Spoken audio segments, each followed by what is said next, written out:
Katie Herring, and here in my audience with me today is my mom, Brenda Herring, my dad, Dr. Davey Herring, and my brother, James Herring.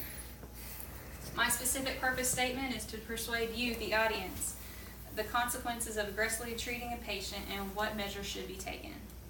My credibility is that I'm an ICU nurse. I have 1 year experience of ICU. I also consulted with physicians and palliative consults on this issue. To begin, I would like to present to you a main concern that is a prime example of my speech itself, which is the Terry Schiavo case. This was a famous case in the 1990s that lasted to 2005. A little bit about Terry Schiavo is that she was 26 when she fell at home and went to the hospital and was diagnosed with severe brain damage. BBC's news article followed her case and followed it all the way up till 2005. They described the whole timeline of what happened, the court issue, the family issues, and the husband issue as well of the whole case. I would like to tell you the main points to talk about this with is the emotional and physical burdens that can occur, the consequences of treatment, and the quality of life of the patient after treatment.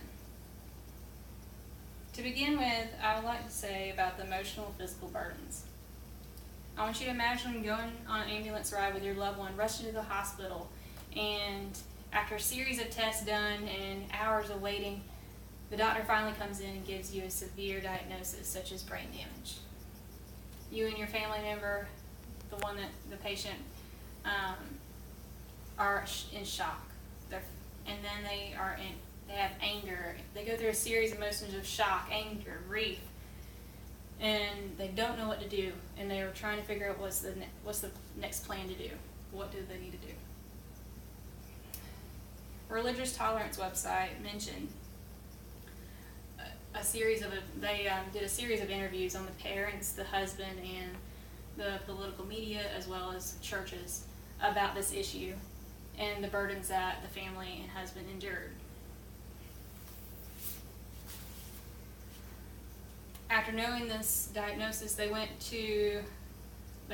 you decide, well, what do we do next? What treatments can be done? So I'm going to discuss with you some treatments, the consequences of the treatments as well that can be done.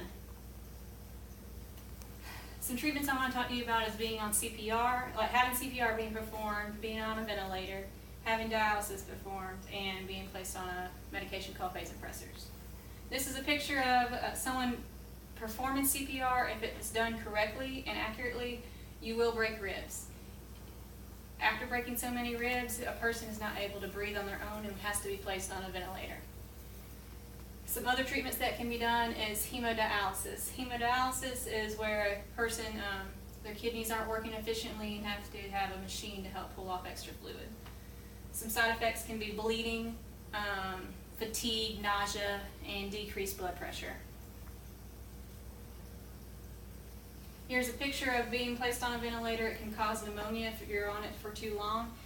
If you're not able to be weaned off the ventilator, then you have to get a tracheostomy to continue ventilation.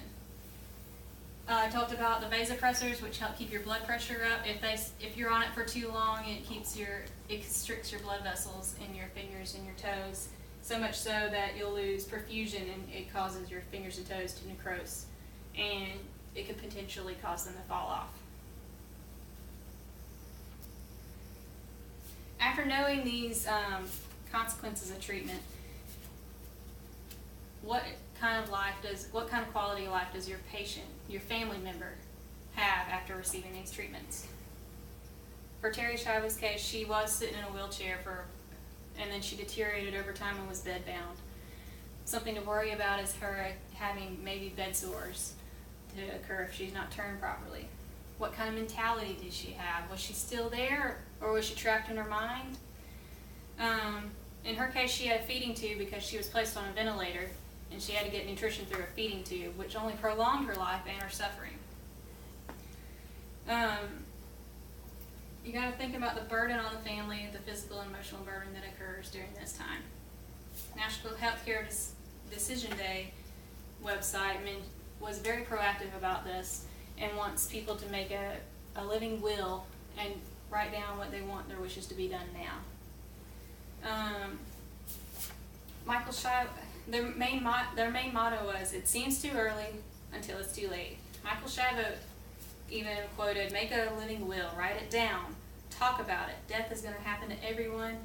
You need to write it down and let your family witness it." To conclude, after I've already told you about the emotional and physical burden on the family, the consequences of treatment, the quality of life after treatment, I want to leave you with a question. What kind of wishes would you like done? What would you like done for your family member? I'd like to leave you with some words of wisdom from Aldous Huxley's book, Words of Wisdom. God isn't compatible with machinery and scientific medicine and universal happiness. You must make a choice. Our civilization has chose machinery and medicine.